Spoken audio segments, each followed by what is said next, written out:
This had been out of view for 150 years. Its discovery a couple of years ago was so exciting, and here it is. And it shows Turner at the age of 17 really laying down some of those hallmarks that would become, the things that we know and love about Turner later on. It's a magnificent piece. We better go and see an early Constable. Yes.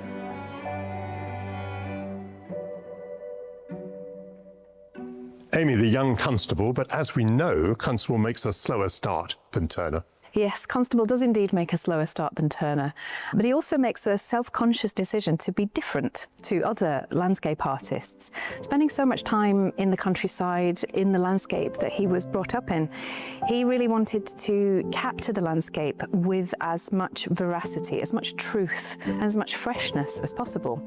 And so he began a quest of making very small oil sketches, like the one behind me. And in these oil sketches, he used oil paints outdoors, on his knee, responding to the changing clouds, the changing light conditions, and learning to paint quickly and, with as much liveliness as possible. When it came to making a bigger landscape painting for exhibition, he wanted to transport those qualities into those big landscape paintings. GB News, the People's Channel. Hi, I'm Michelle Dewberry, and my show is your opportunity to cut through all the noise and dive in headfirst to some robust debates. Ideas clash. Situation, isn't it? No, because the failure is you're deliberately avoiding my point. Nothing's held back. And if you think this is the end of it, wait for more. And we do not shy away from the difficult stuff. Sometimes I want to shake people and say, if only you understood. So join me on Jubes & Co weeknights at 6 p.m, only on GB News, Britain's news channel.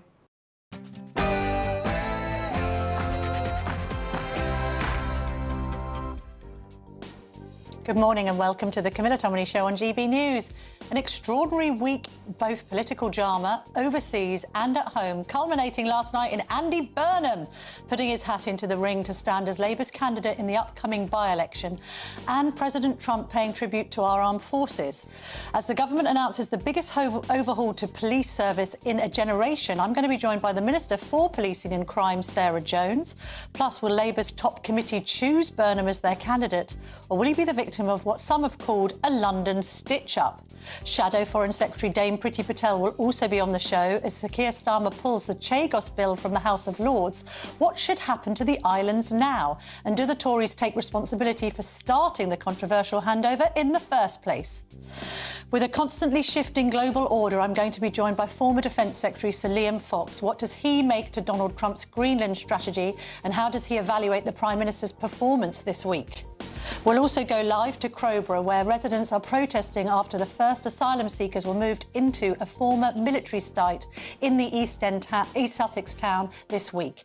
And a new report suggests that the number of schools commemorating the Holocaust has halved since October the 7th. Chief Executive of the Holocaust Educational Trust, Karen Pollock, will be here. As ever, another 90 minutes of packed and punchy politics to come, so do not even think of going anywhere.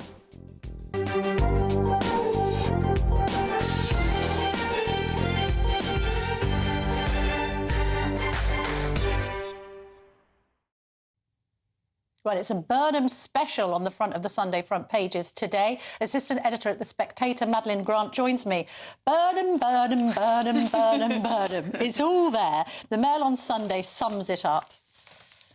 Starmer is cornered. Yes. He is a bit, isn't he, Maddie? Absolutely. There's really... weirdly, I think at this point, the best outcome for Starmer is potentially that Burnham runs and doesn't win, because basically, if they block it, and it will... You're right to refer to it as a London stitch-up, because that is precisely how it will seem to the Labour membership, who will be basically up in arms. The fact that some of Starmer's allies will be the ones making these decisions, if they go to block it and say they have a less popular candidate than Burnham and they lose the seat, perhaps to Reform, and there is a good chance of that because of the way that the left-wing vote is completely splintered and ossified in that seat between the Greens, Labour, and also potentially the Workers' Party, who got, I think, George 10% Galloway's of the lot. vote. Yeah, yeah, exactly.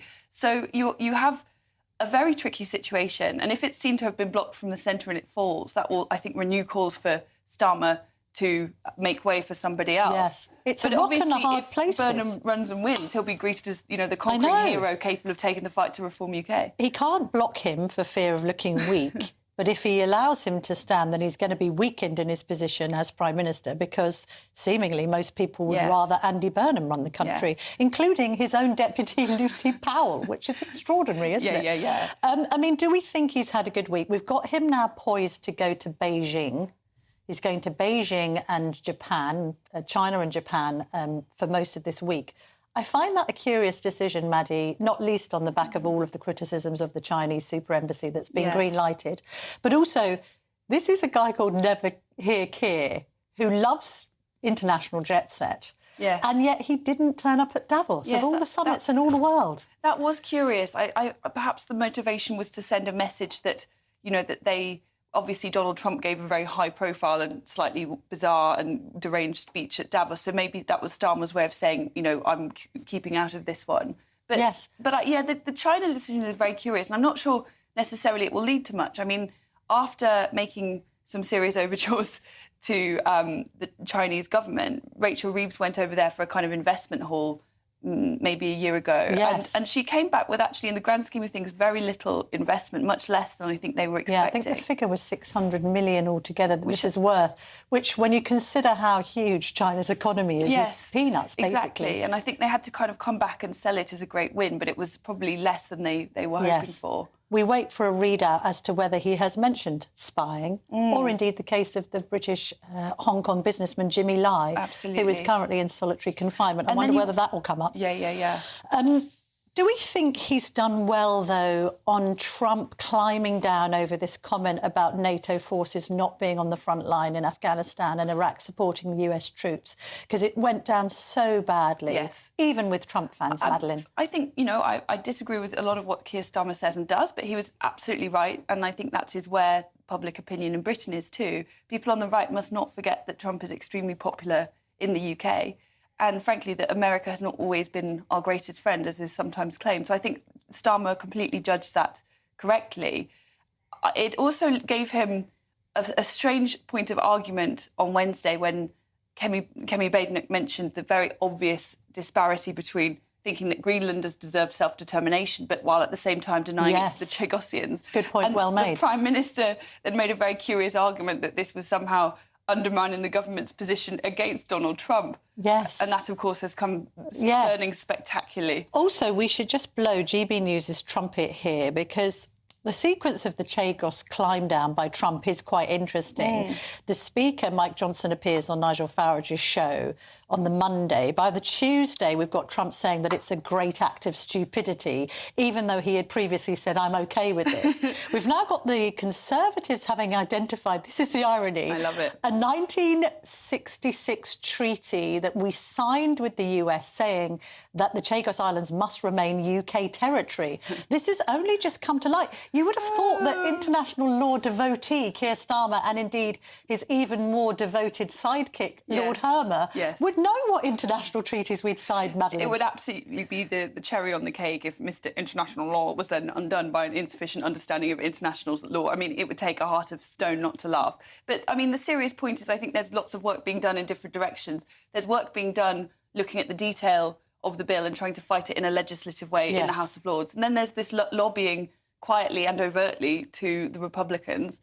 And I don't think that Starmer's line that Donald Trump has only changed his mind because he wanted to send a shot across the bow because of Greenland. I'm not sure that really stacks up. So basically it's now going to be for Trump to hopefully say, well, because of this treaty, you aren't allowed to go ahead with this. So maybe the Chagossians and all of those who have campaigned against this ludicrous decision may still have their day. We shall wait and see. But it's definitely too early to celebrate, because we know that Starmer, for whatever reason, is personally extremely committed to this. I think it's of a piece with his general understanding of the world, which is entirely dictated by the even non-binding decisions of international bodies, and also a sense that Britain must atone for its past, regardless of what the Chagossians want. Yes. Now, I think we're going to have a little break here, Madeleine, which is odd, but we've got Sarah Jones, the Policing and Crime Minister, waiting to come in. We want to speak to her as soon as possible, and then I think we may bring you back into this and review the rest of the papers afterwards. So stay tuned. Sarah Jones up next. I'm going to be asking her about Burnham and its assault on the Prime Minister's position, and also, of course, about that idea of setting up Britain's FBI. Do we need it?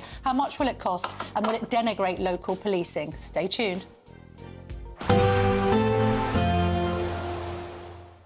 I hope we haven't forgotten anything. Travel insurance, I tick that box. Yeah, but remember what you forgot last year. All Clear Travel Insurance sponsors GB News Travel Destinations Forecast. Hello there, and welcome to your winter sun forecast from the Met Office. It's going to be pretty unsettled through the Mediterranean over the next couple of days. The Canary Islands will probably see the best of the weather, but as we head towards Spain and Portugal, we do have this area of heavy rain. Italy and Greece is stuck under this area of low pressure, so still remaining pretty unsettled here. But the Balkans will see the heaviest of the rain, possibly even a few thunderstorms here. But as we go through the week, temperatures around the mid-teens, Tenerife just creeping up towards the low 20s. All Clear Travel Insurance sponsors GB News Travel Destinations Forecast.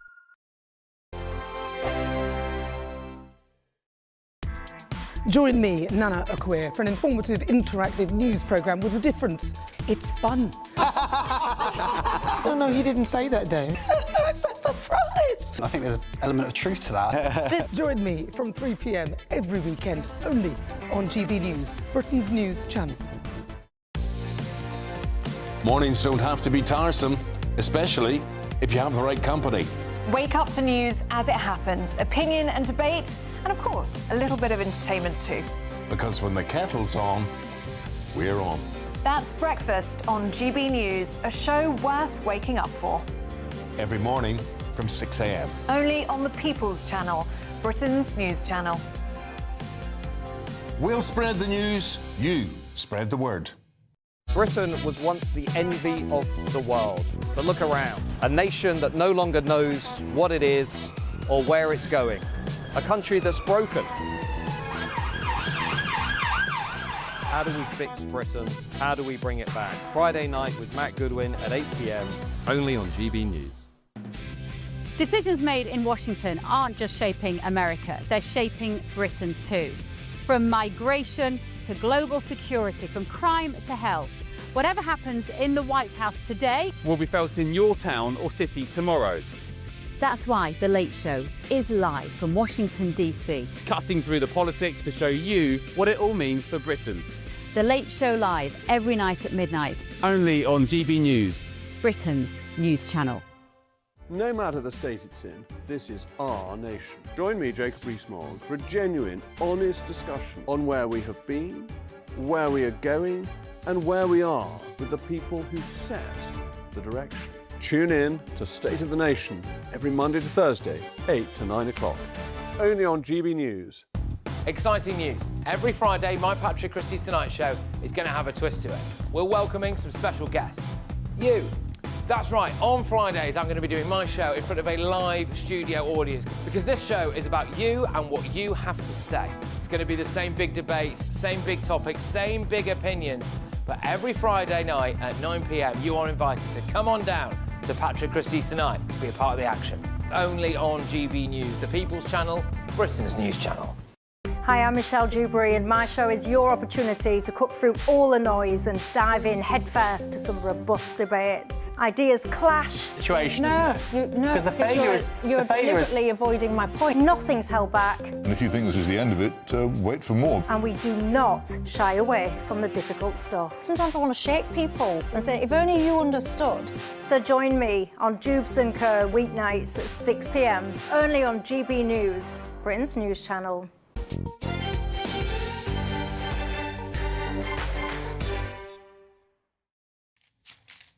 Welcome back to the Camilla Tominey Show. Joining me now is the Minister for Policing and Crime, Sarah Jones. Lovely to see you in the flesh this morning. Morning. Love to have a minister in the studio. Before we get on to this very important announcement about the National Police Force, can we talk about Andy Burnham? So there's no other way of interpreting this, is there? He is making a bid for the leadership via return to Westminster in Gorton and Denton. Well, I would say read his statement. Yes, and the I letter have. that he sent to Shabana Mahmood as the chair of the NEC. He made clear that he supports what the government is doing. He's also said previously the best person to be Prime Minister is Keir Starmer. Yes. He said why he wants to take what he's learnt from Manchester and the obvious success he's had in a number of areas in terms of how he's delivered for the people of Greater Manchester, and he wants to bring that back to Parliament. You're much cleverer than that. He doesn't mean what he said in his statement. Of course he does. He doesn't. He has left a position where he's known as King of the North. He's very popular up in Manchester as mayor because he wants to challenge the Prime Minister. There's no other discernible and logical reason for this than that. I think the fight that we need to have as the Labour Party, as the Labour government, is with reform. A bunch of, busted flushes from the Tory party. It's with the Green Party, who say one thing on social media but don't stand up for people when it comes to voting for renters' rights or planning reform. That's the fight we need to have. So we need to have our very best person who's going to fight that by-election. We need to put ourselves in the very best position. Not for me to have a view as to who the NEC decides can go forward in terms of the rules that we have about mayors standing. This is shameless from Burnham, and also Lucy Powell. Lucy Powell is Keir Starmer's deputy leader. She's plumping for Burnham right in front of the Prime Minister. We then got other reports about streetings on manoeuvres.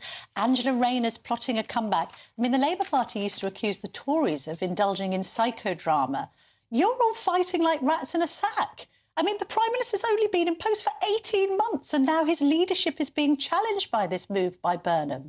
Look, we know the Prime Minister is completely focused on tackling the cost of living, representing us and the United Kingdom on the international stage, and he's doing really well with both of those things. That is what he's focused on. We need to make sure we have the right people to fight all of the elections across the country so that we can carry on doing the right thing by the people of Britain. So this bid shouldn't be blocked then, because there's talk about let's have a BAME candidate list, let's have a female candidates list.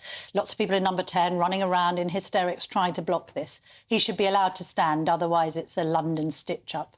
So there's a rule which says that if you are a sitting mayor and you want to stand in a by-election, you have to go through the NEC. The NEC are meeting later today. We won't have long to find out what happens. But it would be ludicrous to stop him, wouldn't it, considering what you've just said about we need our strongest people fighting our strongest seats. We have to think he would be an asset, then, you think, different to people have Westminster. different views about whether it's right to take a sitting mayor to a by-election, because then you have to have a mayoral election. That will be played out in the NEC and they will make a decision. Whatever happens, I'm sure we'll get the best person. We'll get on to policing in just a minute, don't worry. But this is of interest because obviously it's a challenge to the Prime Minister, regardless of how it's dressed up. And if he does succeed in getting this seat, winning the seat, and then challenging the Prime Minister, he needs to get the support of over 100 Labour MPs.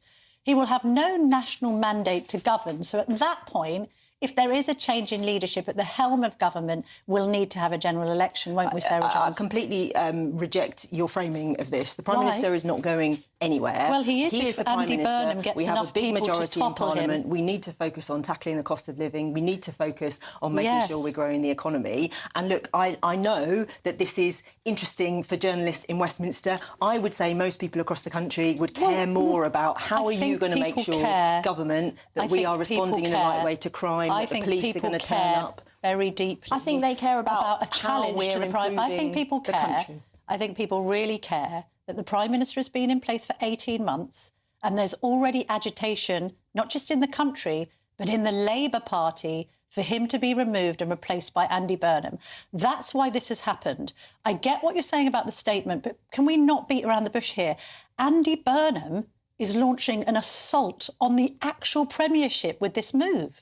You must see it like that. Why else would he be doing it? I do not see it in that frame. His statement he wants to represent the good people of Gorton and Denton. He wants to take what he's done in Manchester, Greater Manchester, the improvements he's made, bring that to Westminster. But he's been an MP demoting before. himself, so he's willingly... Hang on. That's his choice. Sorry, we will get on to policing, what but he wants to you do. can't possibly be suggesting that he is advocating a demotion. He's going to go from mayor of the whole of Manchester to sitting as an MP in one seat in Greater Manchester, and he's doing that because he's got no ambitions to be Prime Minister. That's illogical. I think you have huge influence as an MP. All MPs You have do. much It's more a great influence as a honour. mayor of Manchester. It's a great honour to be a member of Parliament. I wouldn't downgrade that role at all. The statement is clear. The NEC will meet. We'll go through the process and we'll find out soon enough. Let's talk about the very important national issue of this new police force. You want it to be like the FBI. Why is it necessary? Don't we have the National Crime Agency? We've got the intelligence services. The Met Police used to kind of be the most important force in the UK. Why are you changing things? Well, there are some crimes which are coming down. Murders, violent crime, we know they are going down. There are two types of crime that we are really concerned about. The first is everyday crime in our communities, phone theft, retail crime, antisocial behaviour. And the second is the changing nature of sort of sophisticated crime, organised crime that crosses boundaries, that crosses countries. So our reform is in response to those two challenges. So we are going to have a national police service that will deal with the national and the international crime. Yes. We're going to have regional forces that will deal with specialist crime, murders, rapes, and we will have local forces that will make sure they are 100% focused on tackling that scourge of everyday crime. And we're going to bolster that with 13,000 more officers in our neighbourhoods, fighting crime, building relationships with our communities and catching criminals. This has already raised concerns because they've tried this in Scotland and police chiefs there say what's happened is that having this macro approach has actually denigrated local policing. And I think the audience can kind of appreciate this. It's the same when, for instance, hospital services are homogenised and there's one super hospital. You actually lose your local access to healthcare in a similar way. And we've seen this in London. Lots of police stations closed down. OK, if you make 43 police forces into 12 mega forces, you do lose localism. There's no other way of it Not changing. in our model, because we have local forces and we have an extra 13,000 police in our communities. Now, there were a couple of things I'd say about Scotland.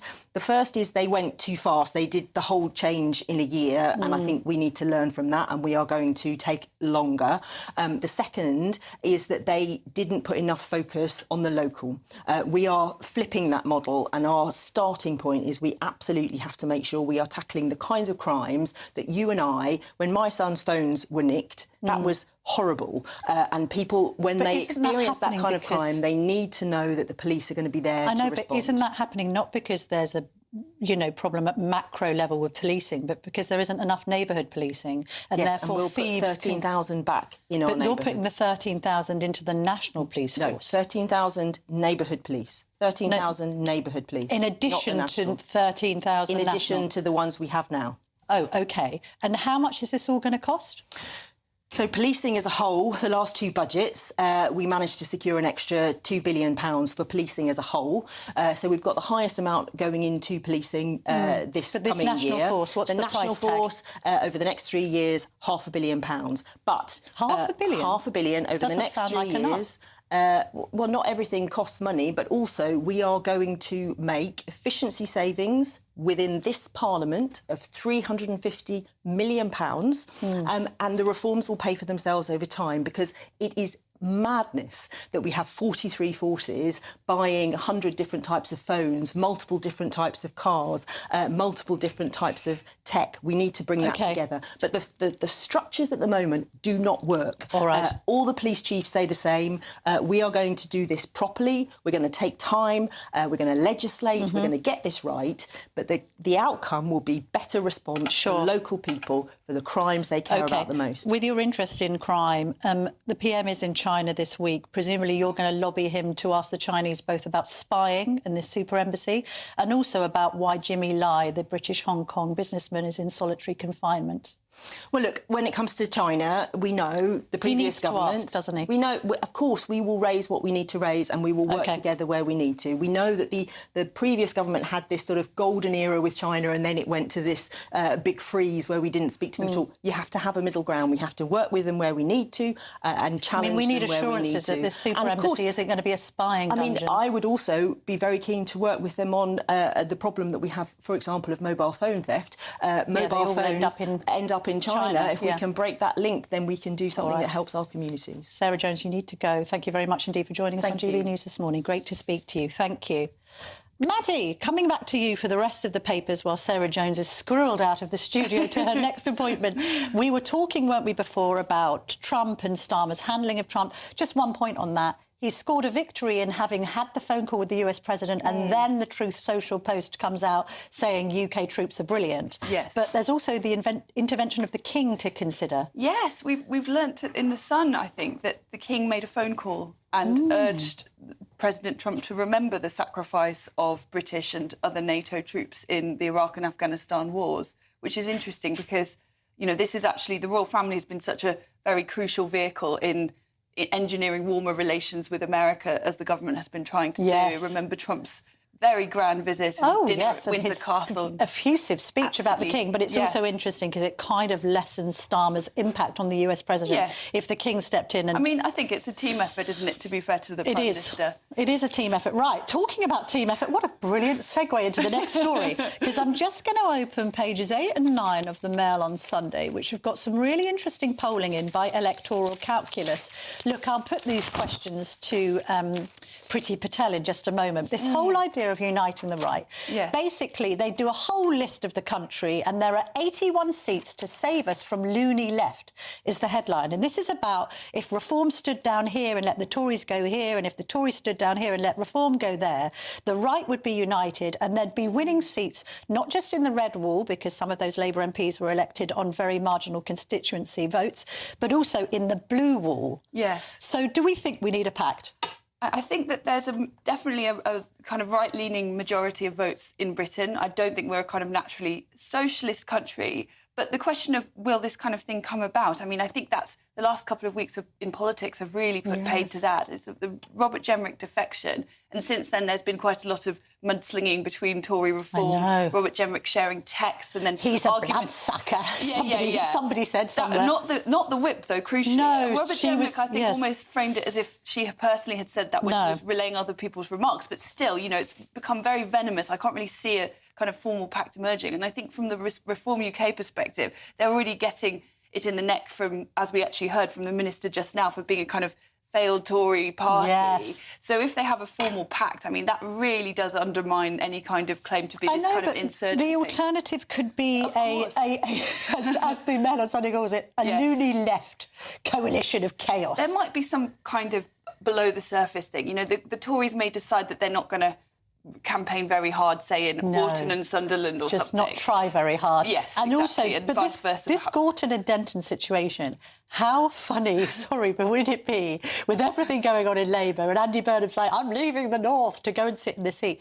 Sarah Jones, she's doing her best there, but of course it's a naked leadership bid. I mean, what else could it be? But anyway, and then he tries to fight in that by-election only to lose to Reform because the left is split. That would be interesting. That would be funny.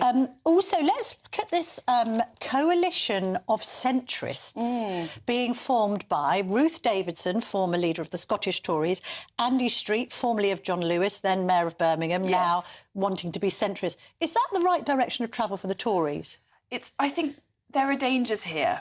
I think that they do. Some of what they're saying is completely true. For example, the economy does matter, and the Reform UK need to be more trusted on the economy, and they need to show that their plans add up, etc. Because people won't vote for things if it doesn't seem credible.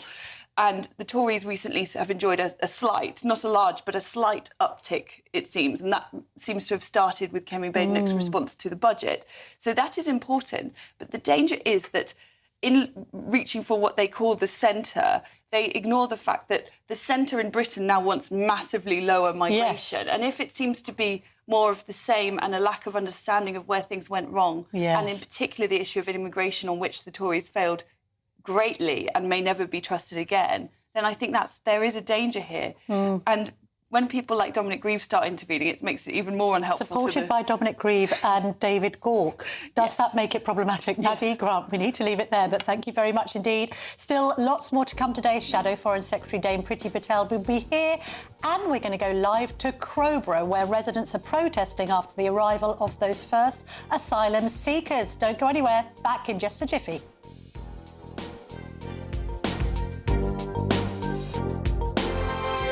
It's the final week to see how you could become our biggest cash prize winner to date, as there's a simply stunning £85,000 in tax-free cash to be won. Go on that dream holiday, buy that brand new car, or just relax in the knowledge that the rest of the year could be on us. But you have to hurry, as lines close on Friday the 30th of January. For another chance to win £85,000 cash, text cash to 63225. One entry costs £2.50 plus one standard network rate message, or text bonus to 63225. 5 entries cost £5 plus one standard network rate message. Go to gbnews.com/win. Entries start at £2.50. Call 0903 686 3232. Calls cost £2.50 plus your network access charge, or post your name and number to GB18 PO Box 8690 Derby DE1 9TT. UK only. Entrance must be 18 or over. Lines close at 4 p.m. on the 30th of January. Please check the closing time if listening or watching on demand. Good luck. GB News Breakfast. Every day from 6 a.m. Smith right now. Jordan, look at that smile. I bet that hasn't come off your face since yesterday. Many congratulations. No, thank you. Thank you for having me, guys. Yeah, I've been smiling the whole time for the last 24 hours. It's just been obviously, I would imagine that winning the money is the greatest thing, but what was it like being out there? You're in Rod Laver, the main court there in Melbourne. You're playing the world's greatest players. What did it feel like?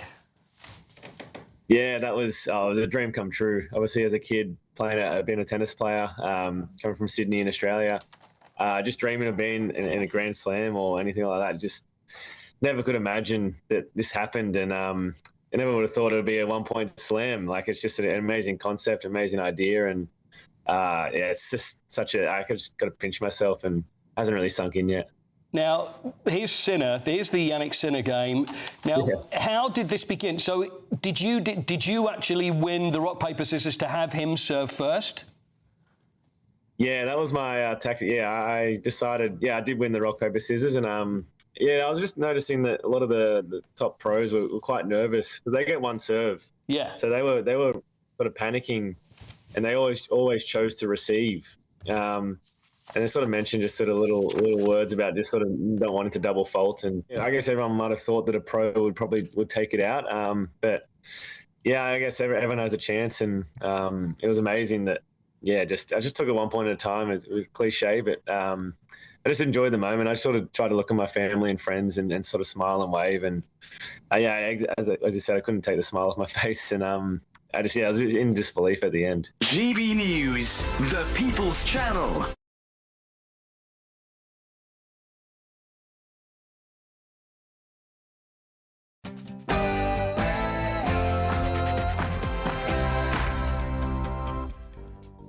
Good morning and welcome back to the Camilla Tominey Show on GB News. Still to come, Shadow Foreign Secretary Priti Patel will be here on the show.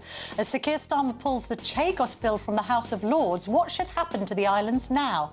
And do the Tories take any responsibility for starting the controversial handover in the first place? With a constantly shifting global order, I'll be joined by former Defence Secretary Sir Liam Fox. What does he make to Donald Trump's Greenland strategy? And how does he evaluate the Prime Minister's performance this week? He wasn't at Davos. Should he have been? We'll also go live to Crowborough, where residents are protesting after the first asylum seekers were moved into the former military site. Jack Carson is on the ground. Well, the entrance to this training camp, where, of course, the first migrants moved into this week, is already full of protesters. They've got one clear message to the Home Office today, and it's Crowborough says no. Crowborough says no. Thank you very much indeed, Jack. We'll be speaking to a Crowborough resident a little later on the show. A new report has suggested that the number of schools commemorating the Holocaust has halved since October the 7th. Chief Executive of the Holocaust Educational Trust, Karen Pollock, will be here. But first, here's your latest news headlines with Bethany Elsey.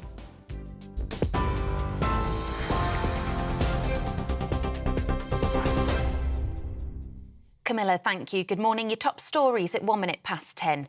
US immigration officers have fatally shot a second person in Minneapolis this month, sparking renewed protests. A warning, the following pictures are distressing. US citizen Alex Priti was 37 years old, a registered nurse and lawfully permitted to carry a gun. Videos show agents pepper spraying Priti and other protesters as he filmed them with his iPhone.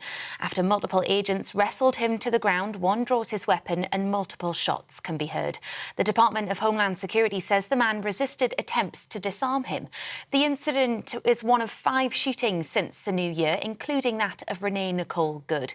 3,000 ICE agents are currently deployed in Minneapolis, but the governor and senator are urging Donald Trump to end operations in the state immediately. Our message is really clear and straightforward. We need ICE out of Minnesota. They are not making us more safe. As the tragic killing this morning, as people saw it viscerally on that video, shows us, they are making us less safe. The Home Secretary Shabana Mahmood has dismissed concerns that Andy Burnham's possible return to Westminster would destabilise the Prime Minister. The Mayor of Manchester confirmed last night that he'll run for Parliament in the upcoming Gorton and Denton by-election, but he has to get approval from Labour's ruling National Executive Committee before he can enter the race.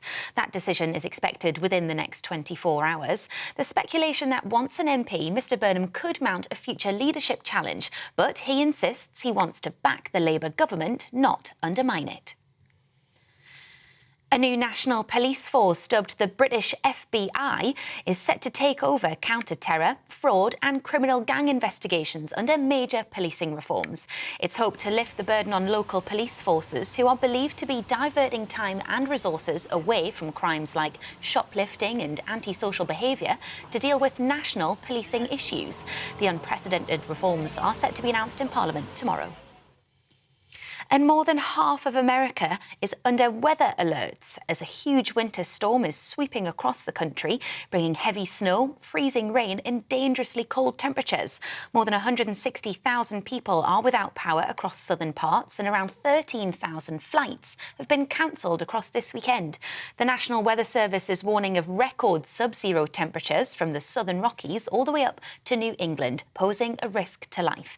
12 states have invoked emergency powers, with President Donald Trump calling the storm historic. Those are your latest headlines. I'll have more for you at 11 o'clock. Tune in to GB News Radio wherever you are. Online, on DAB digital radio, on TuneIn, on Radio Player, on Nation Player and on your smart speaker. Just say, play GB News.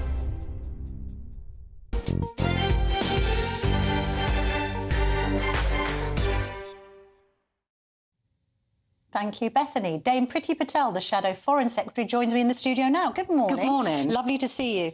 I think you caught the end of the Sarah Jones interview where she was talking about this national police force. I remember you using some terminology about the FBI of the UK when you founded the National Crime Agency. So it's actually October 2020. The National Crime Agency is an outstanding law enforcement organisation, and we gave them more resources and more powers to work on international crime, which is what they do very well, and obviously the Home Secretary has all the authorisations around their work. So that covers drug trafficking, money laundering, people smuggling, firearms. They do that work already. And in fact, Camilla, you may have written about this previously. We had a big operation called Operation Venetic during the pandemic, where the largest amount of cash sums and drugs were seized. That's through the National Crime Agency doing international work with all our partners based on intelligence and information sharing.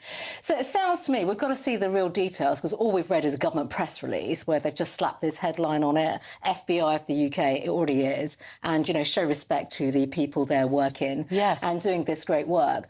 So it sounds to me like they're trying to basically set up new new regional police in and, you know, basically just put more bureaucracy around policing and take it away from local communities. And don't forget, Camilla, this is a Labour government that has reduced the number of police officers by 1,300 in England and Wales. We also have a Labour government that did not support, when they're in opposition, any of our police reforms, the 20,000 police officers, the money that we put in for safer streets, for tasers, stop and search, important police powers. So it sounds to me like they're moving away from community policing, neighbourhood policing. And the public, they do not want regional police headquarters where the cops are all sitting at their desks looking at laptops and computer screens. They want their cops out in their communities, neighbourhood policing, safer streets, all the important things. I mean, she's saying they're going to recruit 13,000 more officers. Well, they've just cut back police officer numbers, and they've hardly got any money as well. And don't forget, a lot of the budget allocations around policing will be consumed by the costs of literally employing police officers, high national insurance, all those types of things. Yes. So it's not actually going to aggregate into new police officers, new resourcing and new money to tackle crime. Okay. And that's why, while they're also doing terrible things to the criminal justice system, like abolishing trial by jury and letting offenders out from prison early. Well, you may get a climb down on the Chagos Islands. Tell us about this, because we've got the Tories having pointed out that there was a 1966 treaty. Yeah.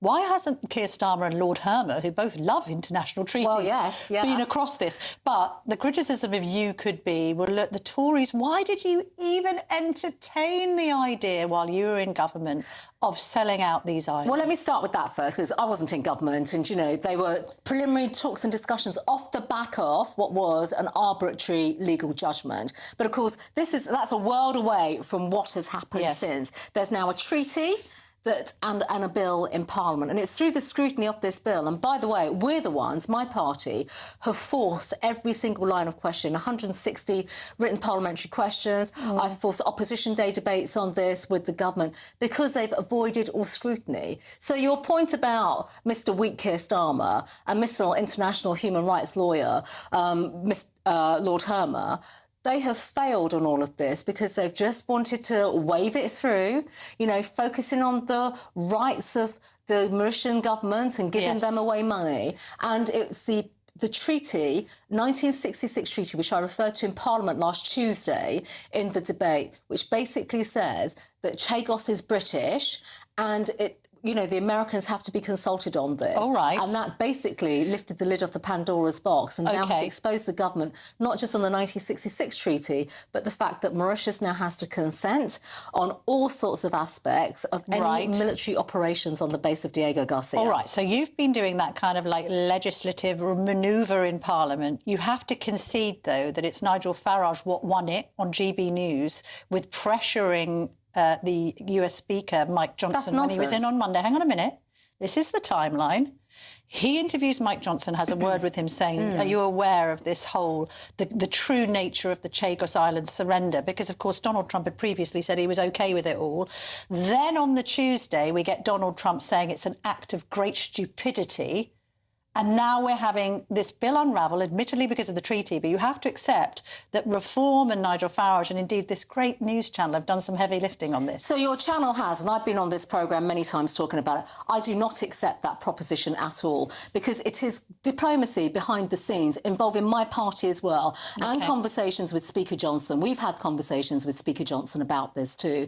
And it's not just him. I've had engagement with the State Department in America. We have Conservatives in Washington that have been making the case to the White House. So I think it's absolutely misleading, if I may say so.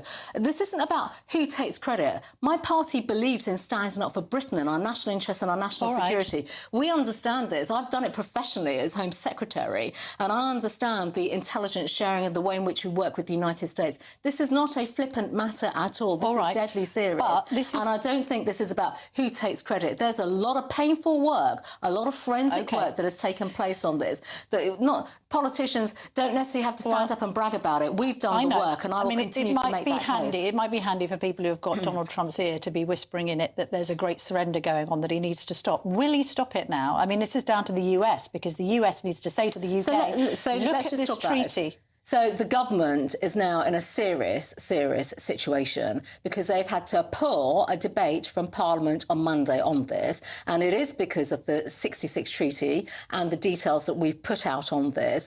They will have to now go back and discuss this with the United States of America. So the Americans and us will absolutely continue to put pressure on.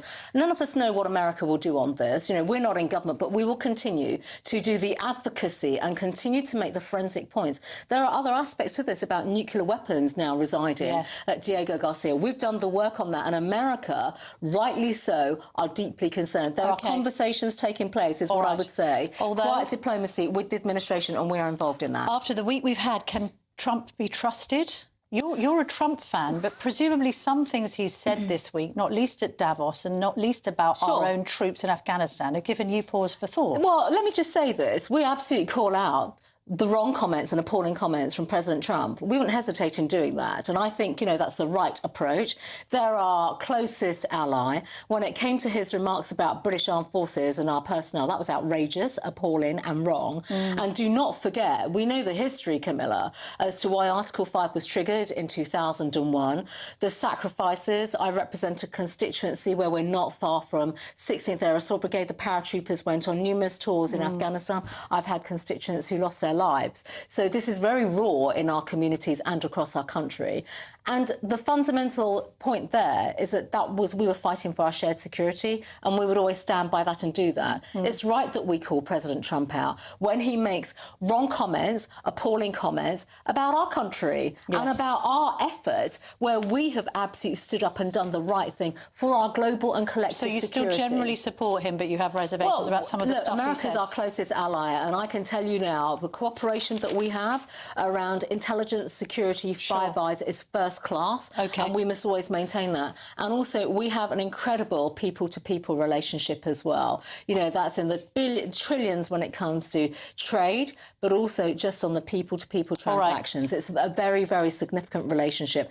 And it shouldn't be... That should never be overshadowed by appalling comments that have been made. We've all made the point as to what we think about his Let's just move on to domestic politics and indeed the Tory party. Robert Jenrick, quite nasty about you when he defected, said that you were happy with immigration going up, referring to that Harry Cole interview where you said you were happy with that graph with an upwards trajectory on it.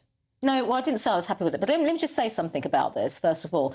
I think people can see the content of his character by the way in which he just sort of blames everybody else for the past. He was also a Home Office Minister and takes no responsibility. My party's moved on from all of that. We really have. Your viewers are not interested in political egos and psychodramas in political parties. Look at the work of the Conservative Party in opposition. We've forced the government into 14 U-turns on major issues that the British public care about. We are not interested in psychodrama or vexatious comments and people with their own agendas. And that doesn't help to put money in people's pockets and solve the big issues. But we're still on defection watch, aren't we? I mean, others could go... I was hearing over the weekend Suella Braverman is quite close. She's on the brink. So let me just... Camilla, let me just say this again. My party, under Kemi and her leadership, over the last 12 to 18 months, look at what we have achieved in being focused. We're on the side of the British people. We're not on the side of people that want to participate in political dramas and work out where they're going to get their next political job title for or political egos. My party is clear about this. We care about our country. We are not here to carry people that basically just want to relitigate the past, go on about what their futures are, because the public are not interested in that. And just a point on that as well. That equally applies to the Labour Party and the way that they're consumed with their own political psychodrama. Don't upset your enemy when they're in the process of making a mistake. It's a valid point. These messages that Rebecca Harris, the Chief Whip, Shadow Chief Whip, I should say, said summarised the feeling around Jenrick in the party. You're a bloodsucker. I mean, would you agree with that? Well, I think, first of all, when you look at his conduct, not a team player, attacking his own colleagues, it's not as if we're going to give him a bunch of flowers. So, you know, he's said what he's had to say. We're over it. We're moving forward. We're on the side of the British people, and that's what my party is concerned with. Very quickly before you go, being on the side of the British people might be forming a pact to stop the loony left, as the Mail on Sunday are putting it this morning, electoral calculus saying, between you, Tories and Reform can mop up seats in the red wall and the blue wall, keep Labour and the left out. if you form some kind of coalition? The answer to that is no. And by the way, Reform are not Conservatives at all. Look at their policies on the economy. They've got a few ex-Conservatives. Well, they'll have to resolve that now. On welfare, they want higher welfare bills. They back Labour on getting rid of the two-child policy and all this kind of stuff. Parents that's simply not right. That is. Let's be very clear about this. Right. And I'm a former employment minister that legislated to reduce the welfare budget and get people back into work, which is what we believe in. So they're not Conservatives, and they're making it up as they go along. They're National Socialists in terms of their conduct. But even if a lonely left coalition was going to come in, you'd have to do something to stop that. They are not Priti Patel. Conservatives, and my party is focused on being pure, literally standing up for the British people and standing up for Conservative values and beliefs. Dame Priti Patel. Punchy performance this morning. Good to hear it. Good to hear it in the studio. In our You Decide poll today, we're asking, do you believe the new National Police Force will crack down on crime? It's something Dame Priti has just been speaking about. You can vote by scanning the QR code on the screen now or by visiting gbnews.com/friend. There we have it. Thank you very much to Dame Priti. Coming up next, I'm going to be speaking to former Defence Secretary Sir Liam Fox. He's going to give his view on the shifting global order and what he makes of Trump's remarks in the week. This is the Camilla Tominey Show, only on GB News.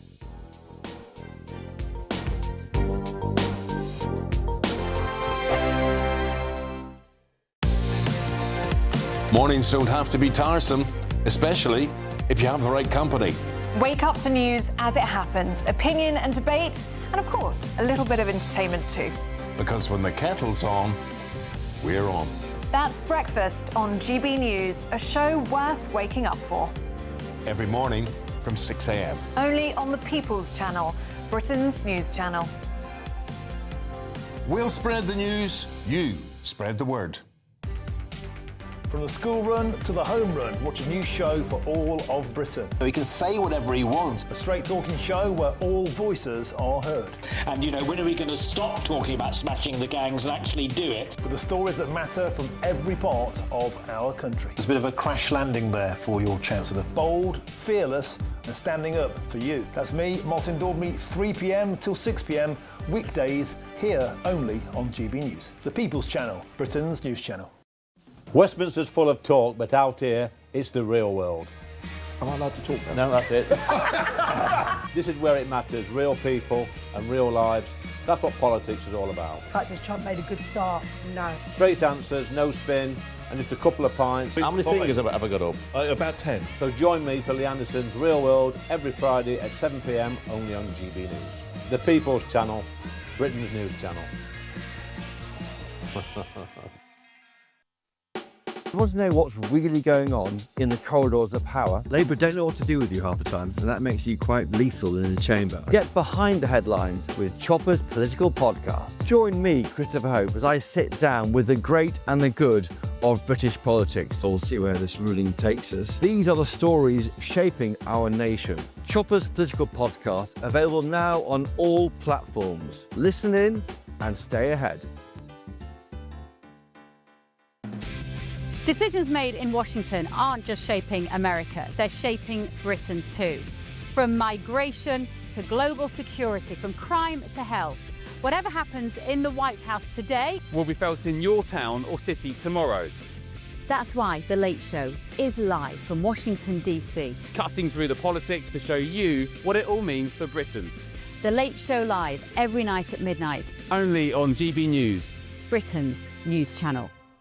Bold. They are under no illusion. Ray. Are you a human trafficker? Boundless. I've had enough of the nonsense, and I'm not afraid to say it.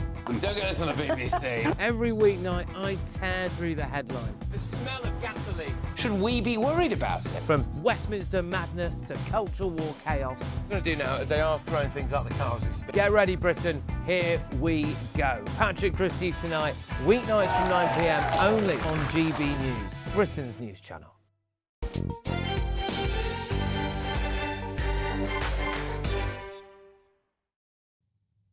Welcome back. Former Defence Secretary and former Trade Secretary Sir Liam Fox joins me in the studio. Lovely to see you this morning, Sir Liam. Let's talk about Iran, first of all, just because we were talking about it in the break, and I think it's important, and we haven't touched on it on the show yet. And we have got reports this morning in the Sunday papers, 33,000 deaths. I mean, I think that's probably conservative. Donald Trump has said we will step in and help. No help so far forthcoming. He needs to step in, doesn't he? Well, I think we need to step up the pressure on the regime. This is one of the most cruel, vicious regimes in the world. 33,000 is probably a conservative estimate. Yes. This is a regime that is held in place by brutality, torture, murder of its own citizens. And I think that we have to bring international pressure on that. And, you know, there's been a terrible silence from Western countries. Where is our government in its condemnation of these? If they'd been happening in Gaza, we would have seen packed benches of the Labour Party demanding action. Terrible silence on that. But we have to also put pressure on the one group that's keeping this regime in power, which is its own security forces. And we need to make very clear to them internationally that they will be held responsible for crimes against their own people if they continue to support a regime against the wishes of the population, and in the most brutal fashion. I spoke to a woman who was raped multiple times by prison guards, just as because they could. Yes. I spoke to a young man who would have been hanged.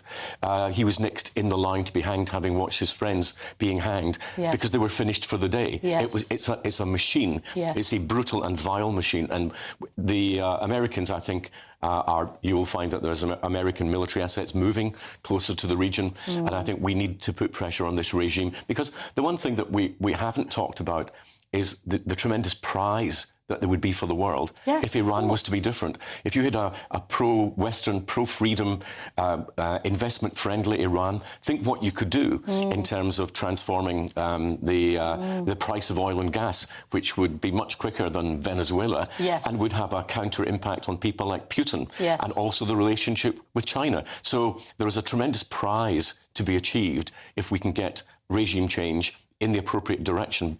But one of the mistakes I think that we are likely to make, because we've made it before, is this idea of trying to pick a winner. The only people who have a right to choose who governs Iran are the Iranian people. Where I think the international community could help is in bringing together those disparate groups from the opposition and working out what a transition government would look like. That's right. There's no kind of comprehensive and coordinated resistance movement in Iran. It's lots of different people. Then there's talk about the exiled prince, and people have said, well, can he really come back and take over? He's been westernised. He hasn't really lived in the country for many, many years, etc. The trouble is as well, Salim, is that Donald Trump's attentions appear to have been focused elsewhere this week. First of all, what did you make of the Greenland farrago and then climb down at Davos?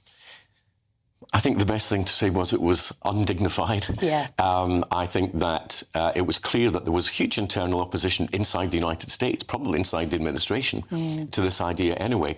It was also fundamentally flawed. The idea that Greenland can't defend itself and needs the United States, well, that's pretty self-evident.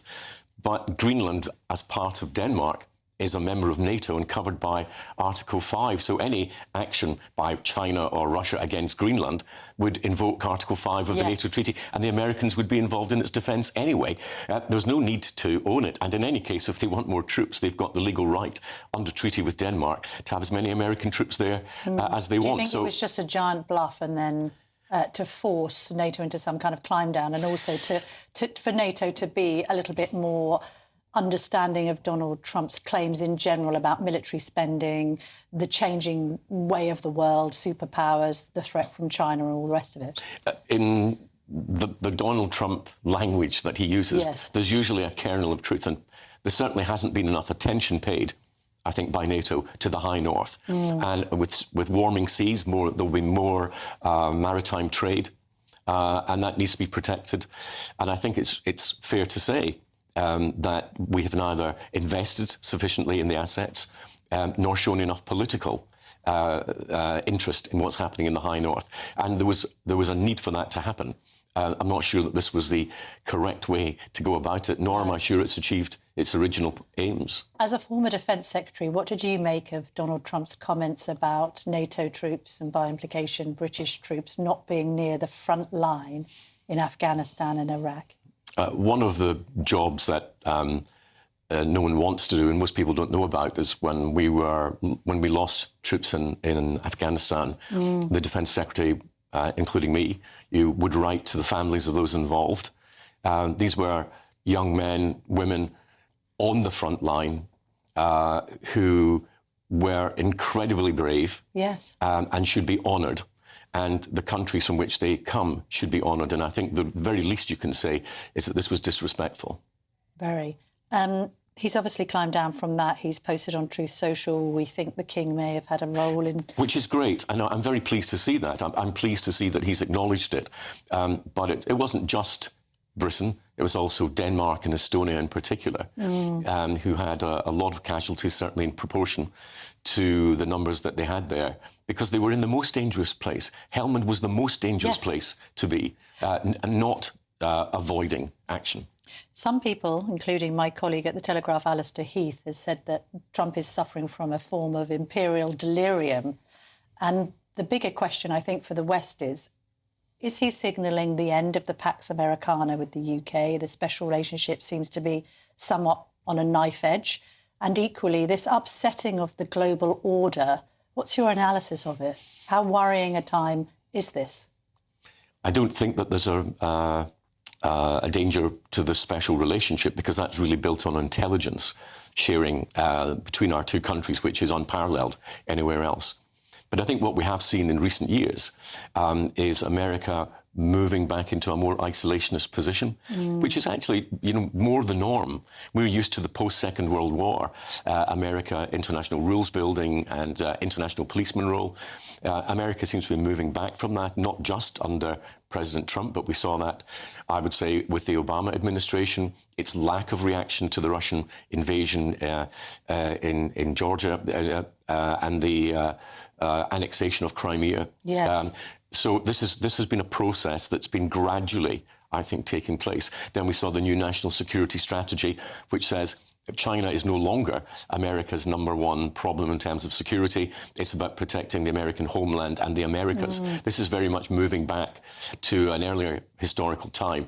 I think it's wrong, because it didn't end well then, and it wouldn't end well to have an isolationist America now. And what do you make of the Board of Peace? I know you're heavily involved in a group concerned with the Abraham Accords. So this Board of Peace, including Putin, the Europeans have said, no thanks, it's not for us. The UK doesn't want to sign up. Is he trying to create an alternative UN? What's he doing? I don't know. I don't know what it's for.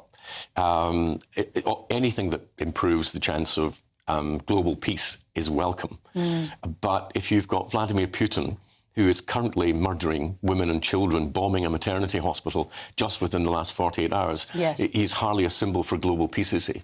No, indeed. So you think that Starmer's right to resist this along with other European leaders? I think when President Putin shows by his actions that he's interested in peace, then he can be spoken to. Final thought, very, very briefly. Do you think this Chagos deal is now dead? There's the emergence of this 1966 treaty that we signed with the US, which suggests that it must remain UK territory.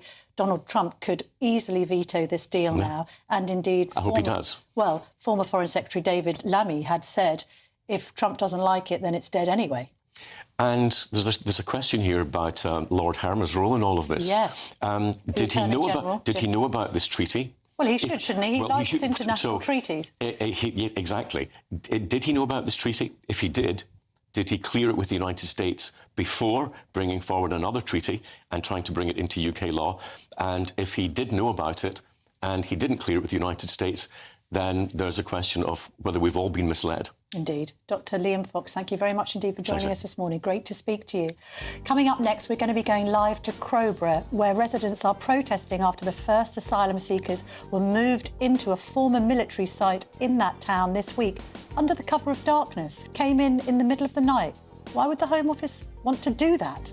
We'll be getting into that next. This is the Camilla Tominey Show, only on GB News.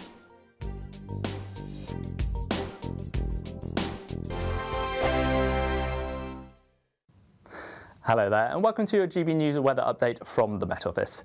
It's going to be a pretty grey end to the weekend. There is still going to be some rain around, but it is turning patchy as we head towards the evening, and temperatures just staying around average as well. We still have some yellow weather warnings across Northern Ireland and the eastern parts of Scotland, but they are easing as we go through this morning. We could even see some drier spells for Northern Ireland and some brightness trying to poke through. But we still have some cloud across the central swathe of northern England. It is turning patchy as we head towards the afternoon, and we do have some hill snow across Scotland as well. Temperatures wise around the mid-single figures, which is normally what we would expect as we head towards the end of January. Now, not everyone will see this cloud. The best of the brightness will be across the very far southwest, so Devon and Cornwall may even see some sunnier spells by the afternoon, but we do have this rain across southern parts of Wales and a lot of cloud for the rest of England. Like I said, brighter spells for Northern Ireland, and then we still have some showers continuing across Scotland as well. A lot of these showers are turning towards hill snow through the afternoon, and that will continue through much of the evening. Now, that cloud is going to stick around for us for much of the evening and through the overnight period, so temperatures aren't really going to fall away too much, and it is turning a little bit drier as well. May still get some patchy light rain and drizzle across the hills, but where we do have the clearer skies across the very far southwest, could see those temperatures fall away and maybe even get a bit of a frost in a few localised spots. But otherwise, most places staying frost-free around those lower single figures. Now, as we head through into the new week, we do introduce this band of rain moving in towards the west, which will reach the West Country and eventually reach Northern Ireland by midday. But elsewhere, it's going to be a mostly dry day. Still got that cloud, and we still have a few showers up towards the north. But under that cloud, temperatures really not falling away too much, around the mid-single figures. At GB News, we love to hear from you, our loyal community. So drop us a line at gbnews.com/yoursay. There you can talk to each other and also to the presenters live on air. gbnews.com/yoursay, because GB News is your channel, Britain's news channel. Do you trust what you're being told? Good, because neither do I. Those are just facts. I'm Alex Armstrong, and on my show, we'll expose the spin. Well, I want to answer that, because you didn't let me last time, because you always speak over me. The broken promises. To deny that is denying the truth. And the hypocrisy. We can allow. Stop. You think we can allow? Politics, policy, parliament. Nothing is off limits. No sugarcoating, no fear of offence, just the truth laid bare. Tune in every Saturday and Sunday at 9 p.m. for Alex Armstrong Tonight, only on GB News, Britain's news channel.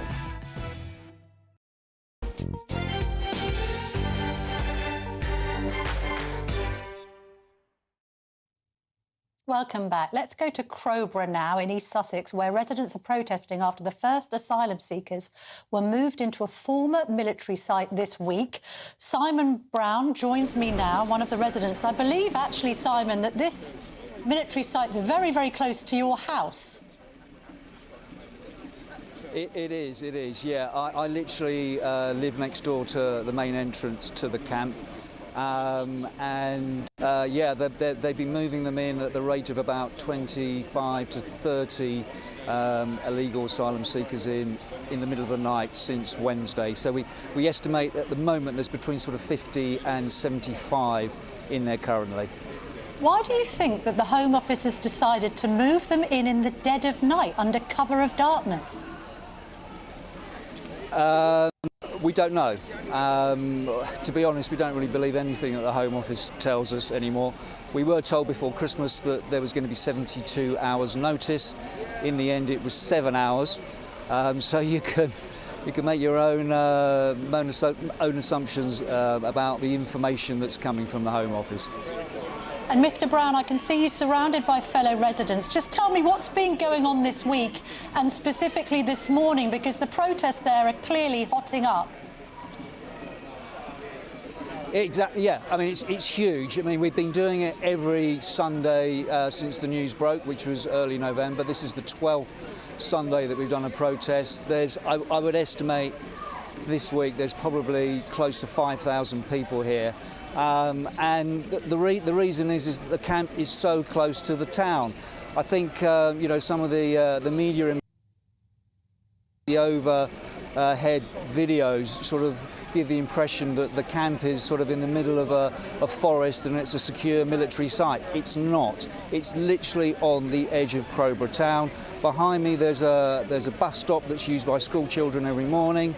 Within 11 preschool and primary schools. The main high street is a 20-minute walk. It literally is right on our doorstep. And you said there, we're having a bit of trouble with the line, but I can still hear you, so let's bear with it. You've said that the Home Office, you can't believe a word they say anymore. Just talk me through how the Home Office have behaved towards residents of Crowborough. Well, there's been absolutely no consultation, absolutely zero consultation, and just no information. I mean, they are not keeping us updated about the situation. I have heard, well, not heard, I have an email on my phone that's been sent by Wealdon District Council to their planning department telling them not to visit homes or businesses in Crowborough on their own because it's too dangerous. I mean, that is a rubber stamp that this is a really dangerous situation for the whole community. And what are the local councillors doing about this? Because I know you've got Wealdon District Council, and then overarching that is East Sussex County Council. Now, I do note, and I wrote about this in my Telegraph column this week, Mr Brown, local elections have been postponed in your area. So despite this happening at a national level and you feel unsupported by councillors, you can't actually have a democratic say in your area until 2028, I understand. Yeah, that's absolutely right. And obviously there are other councils in the southeast of England that have postponed the elections as well. I mean, that's the frustration on top of the anger that we all feel in the local community, is that democracy has been taken away from us, and we have no ability to be heard. I mean, it is a desperate situation, and you have to pinch yourself to think that you're living in Great Britain anymore. I mean, it really is that bad. The naysayers will say you're just being NIMBYist. These migrants have to be housed somewhere. It is a military site, better there than at the local hotel. Simon Brown, what's your response to that? My response is, yes, they do need to be held somewhere, but this is not an appropriate site. It's too close to a very peaceful, generous, warm-hearted community in the middle of Sussex. You know, if it really was a military base, isolated, you know, miles from anywhere, and it was secure, that's the other point. These illegal immigrants can roam freely 24 hours a day. And we've been told by the Home Office that the process is, when they leave the camp, if they don't return to the camp within 5 days, they contact them and they ask them, do they still need accommodation? That is the process, and that is frightening. Yes. And are all of the people coming in all young men, Mr Brown? I can't verify that. We've not seen them, so we don't know.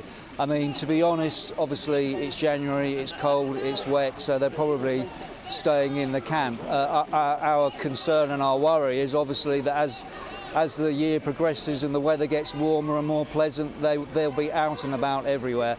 And the fact is, when you put 500 young males, no matter where they're from, who can't work, have no money, and they're free to roam, it's a recipe for trouble. Yes. I mean, are you worried about, I don't know whether you've got daughters or granddaughters, how personally worried are you about women and girls in your community now, Mr Brown, to finish? Yeah, I mean, I'm fortunate. My daughters have both left home. They're in their late 20s, but we've got neighbours who have got young children, and they're petrified. They're petrified. They can't walk to school anymore. They are so worried. And can I just finish, Camilla? Can I just say a big thank you to you and all the team at GB News for keeping this story in the spotlight. Everybody in Crowborough really appreciates it. All right, Simon Brown, thank you very much. Good luck with the protests today. I mean, there'll obviously be detractors saying that we shouldn't be highlighting this because it's not a given that people who come here seeking asylum, if they happen to be young men, are automatically going to commit crime. But the point is, we have seen these people overrepresented in crime statistics, not least when it concerns sexual offences against young women. So if you look at the examples in Epping, in Brighton, in Leamington Spa, it's also a story, by the way, about a lack of local democracy, because the people of Crowborough, as they say, weren't consulted, don't seem to have their concerns listened to, and now their elections have been postponed. So they will not have a say for 7 years. It will be 7 years from when the last elections were held to when the next elections are held. In what way does that make those people ruling in Crowborough democratically accountable? Who knows? But let's listen to the Home Office, because they've responded to this story by saying robust safety and public protection safeguards are in place at Crowborough, along with specialist security on site and 24/7 CCTV. All asylum seekers will have been screened against policing, criminality and immigration databases before arriving, it added. Well, thank you very much indeed to Simon Brown. We'll be covering those protests. Jack Carson is there, so we'll bring you up to date with that throughout the course of the day on GB News. Coming up next, ahead of Holocaust Memorial Day on Tuesday, the Chief Executive of the Holocaust Educational Trust, Karen Pollock, will join me in the studio. This is the Camilla Tominey Show, only on GB News. I forecast a perfect holiday in the sun. Weather looking good then? For sure, and no worries about our travel insurance. All Clear Travel Insurance sponsors GB News Travel Destinations Forecast.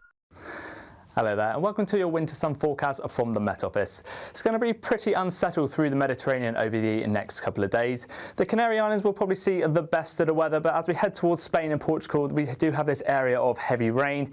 Italy and Greece is stuck under this area of low pressure, so still remaining pretty unsettled here. But the Balkans will see the heaviest of the rain, possibly even a few thunderstorms here. But as we go through the week, temperatures around the mid-teens. Tenerife just creeping up towards the low 20s. All Clear Travel Insurance sponsors GB News Travel Destinations Forecast. Britain was once the envy of the world, but look around. A nation that no longer knows what it is or where it's going. A country that's broken. How do we fix Britain? How do we bring it back? Friday night with Matt Goodwin at 8 p.m, only on GB News. GB News Breakfast, every day from 6 a.m. Of the autistic Barbie.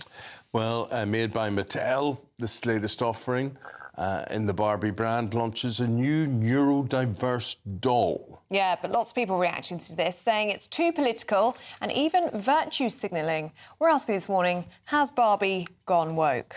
Joining us now, Paula London, who's commentator on all sorts of social events, and the author, academic and activist Lisa McKenzie. We say hello, good morning to you. Now, tell me this, which one of you would cuddle up Barbie, this new Barbie doll? Which one of you would do it? I think if I was a little girl, you know, Barbie's Barbie, isn't she? You know, this is something that Mattel has done for many, many years. You know, the first astronaut Barbie was 1985. We've got wheelchair user Barbie, we've got mermaid Barbie, we've got there are so many different Barbies, and I think with this, again, there's another story to this. It's been, this Barbie is being made in with a charity, so it's about offering little girls a different type of Barbie, but it's also about showing that girls with autism are also, you know, part of society. I have ADHD, and up to 50% of all women that have ADHD fit into the criteria for autism, and I found it rather almost offensive that the autistic Barbie has eyes that don't look directly in front, also has an iPad for communication, has noise-cancelling headphones, and up to 1 million people have autism in this country. Some people don't realise. GB News, the People's Channel. No matter the state it's in, this is our nation. Join me, Jacob Rees-Mogg, for a genuine, honest discussion on where we have been, where we are going, and where we are with the people who set the direction. Tune in to State of the Nation every Monday to Thursday, 8 to 9 o'clock. Only on GB News. Britain deserves a newsroom that puts the facts and your voice first. Well, and that's what you get on GB News. Lively debates, lively conversation. And we're not afraid to hold power to account. And each other. So join me, Andrew Pearce. And me, Miriam Gates, for Britain's Newsroom, weekdays from 9:30 on GB News.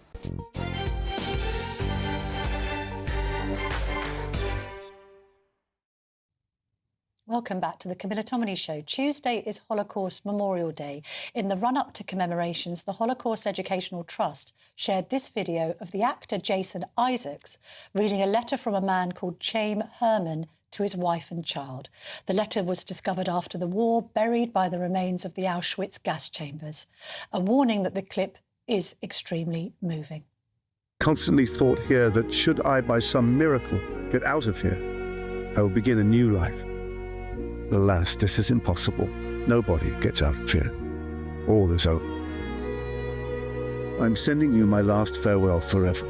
I embrace you most heartily for the last time, and I beg you, do believe me that I am going away calmly, knowing that you are alive and our enemy is broken. Extremely moving, that. The Chief Executive of the Holocaust Educational Trust, Karen Pollock, CBE, joins me now. I mean, it makes you well up listening to Jason Isaacs recite this letter. And the tragedy of it all is that Mr. Herman wrote this towards the end of 1944. Wouldn't have been long before the camp was liberated. And it's this extraordinary, calm letter to his wife, basically saying, I'm not going to make it, which sometimes we have a tendency, because of the passage of time, to forget the human stories at the heart of this tragedy. Well, Chaim Herman was a Sonderkommando, so he was responsible, the group of Sonderkommando, for dealing with the crematorium. So regularly they would then be sent to the gas chambers themselves because they were responsible for such a heinous part of the system of Auschwitz. And even to be able to get a scrap of paper and write a note, that in itself is a form of resistance. And then to bury it, all of these efforts are ways to say, to communicate to his family, and for it to be discovered is an incredibly defiant It's moment. a miracle that it was discovered in that respect. And why did the HET decide to highlight this, use Jason Isaacs, who I know is a very keen supporter of your cause, actually, in a world of lovies siding with others, actually Jason Isaacs has consistently supported Jewish people in this country? Well, firstly, as you said before, learning and understanding about the Holocaust, you can't talk about 6 million. It's too vast a number. The statistics are impossible to grapple with. But when we talk about individuals and the human stories, like Chaim Herman, it's a way for you to connect. And I've heard that so many times, but I get moved every time. It's very hard to listen to. And you're right, Jason is a true champion for our cause and has been very clear and defiant in what has often been difficult environments, particularly over the past couple of years. Do you worry that children particularly are losing the opportunity to commemorate such a significant event as Holocaust Memorial Day is? Not least because you carried out some research, it was featured in the Sunday papers last week, that the number of schools marking this day has actually halved in recent years. Tell me more about that, and why do we think that is? So there have been reports, it wasn't our research, that Holocaust Memorial Day commemoration in schools had reduced by, as you say, 50%. And I'm very worried about that.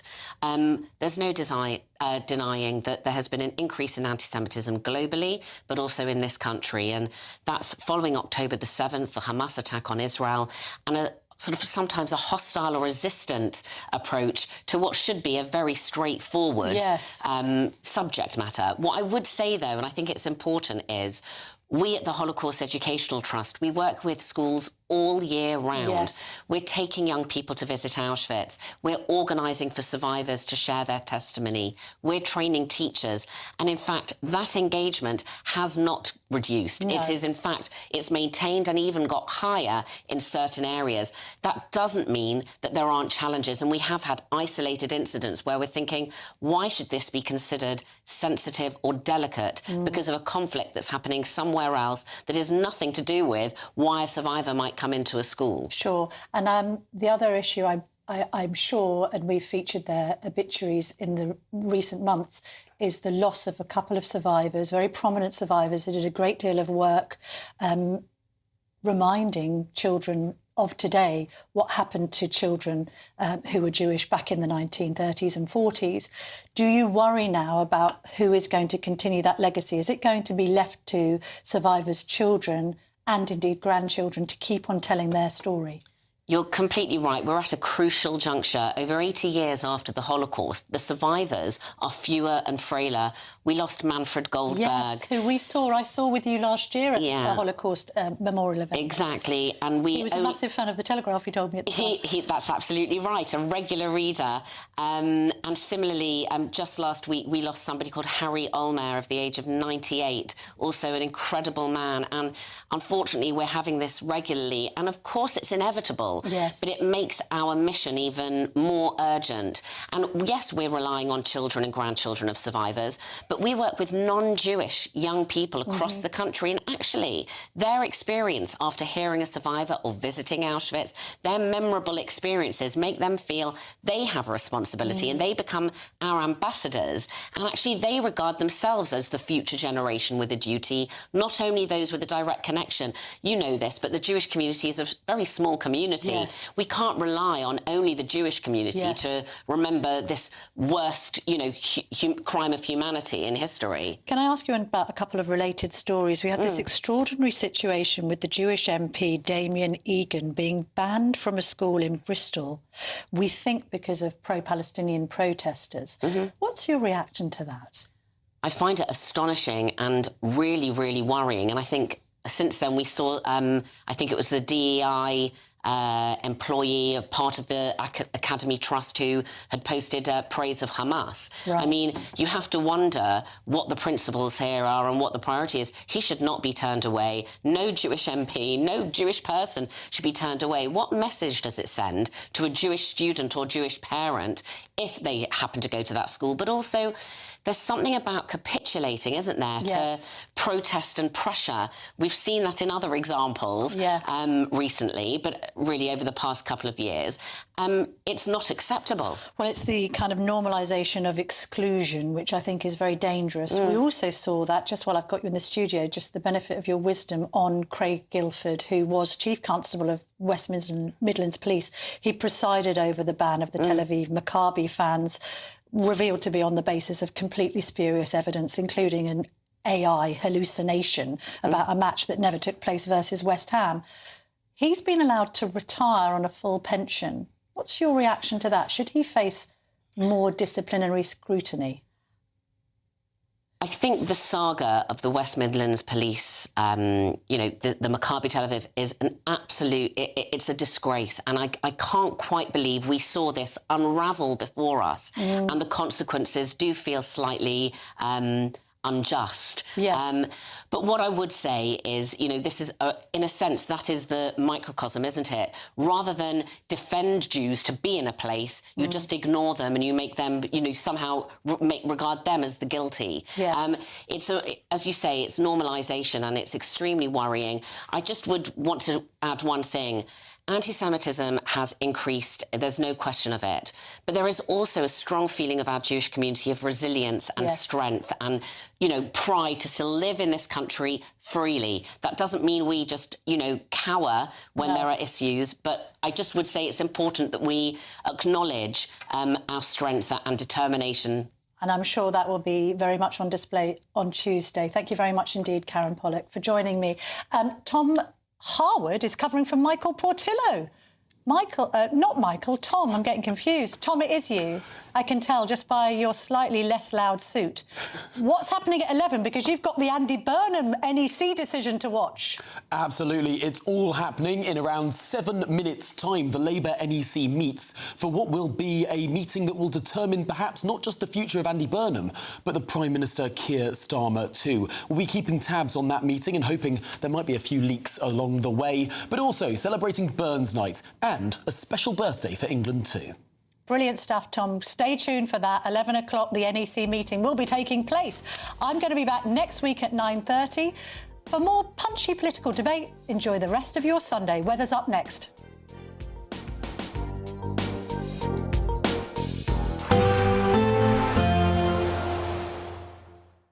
Expect warm spells with the odd rude interruption. Boxed Boilers sponsors the weather on GB News. Good Good morning and welcome to your latest GB News weather update from the Met Office. There's further rain on the way through the course of today for many of us, heavy and persistent in some places, and it's a wet and unsettled week to come as well. But it will be much less windy in the south compared to yesterday as this area of low pressure fills. But then we've got this next frontal system pushing in from the west as we go into tomorrow, so further wet and windy weather is on the way. It's a cloudy and damp picture out there for many of us this afternoon. The most persistent rain probably across the very far south of Wales, the West Country and central southern parts of England, where there'll be some heavy bursts, so some surface water on the roads and perhaps some flooding in places as well. Quite a damp picture across the Pennines and northern parts of Scotland, but eastern parts of England seeing a bit more in the way of dry weather perhaps, and temperatures around average for the time of year today. But it will be quite a breezy day, particularly in more northern parts of the UK once again, and that will make it feel pretty cold out and about. Some very frequent showers merging into longer spells of rain at times across the northeast and east of Scotland. Still cold enough for the rain to be falling as snow across the higher ground, so once again quite saturated ground could lead to some surface water in places. Quite a damp end of the day across parts of Wales, the West Country and central southern parts of England too, so the rain gradually easing as we go through the course of the evening here.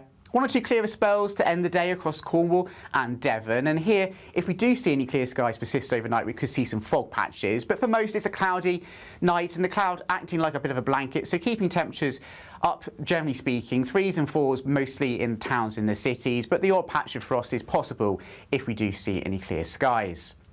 Still some rain and hill snow across the northeast of Scotland and a few wintry showers across the Pennines later in the night and through Monday morning. But we then turn our attention out towards the west. This next band of heavy rain pushing into Northern Ireland, parts of Wales and the southwest by the afternoon. Further east, it will stay a little bit drier.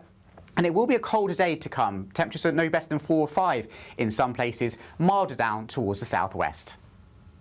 Expect warm spells with the odd rude interruption.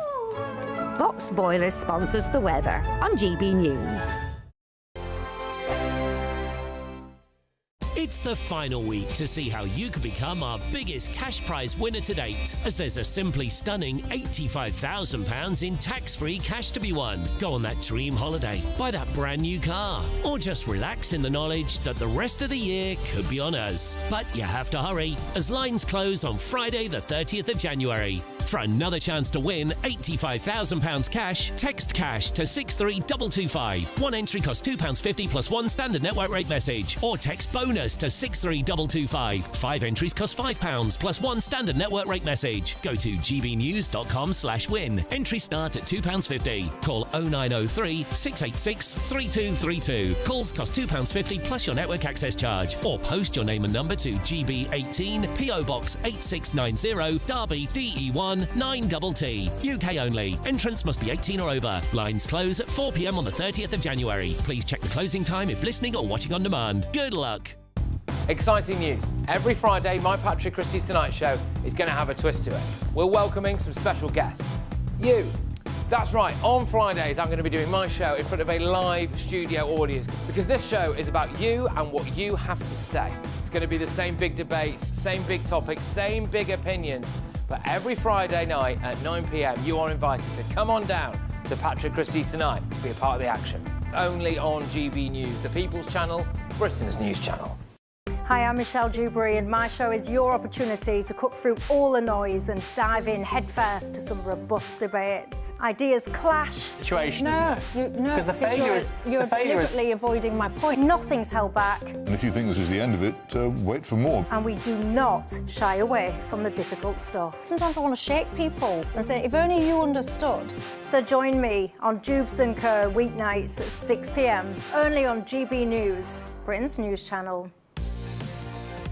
Mornings don't have to be tiresome, especially if you have the right company. Wake up to news as it happens, opinion and debate, and of course, a little bit of entertainment too. Because when the kettle's on, we're on.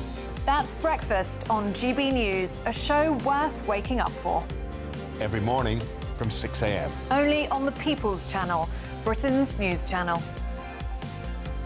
We'll spread the news, you spread the word.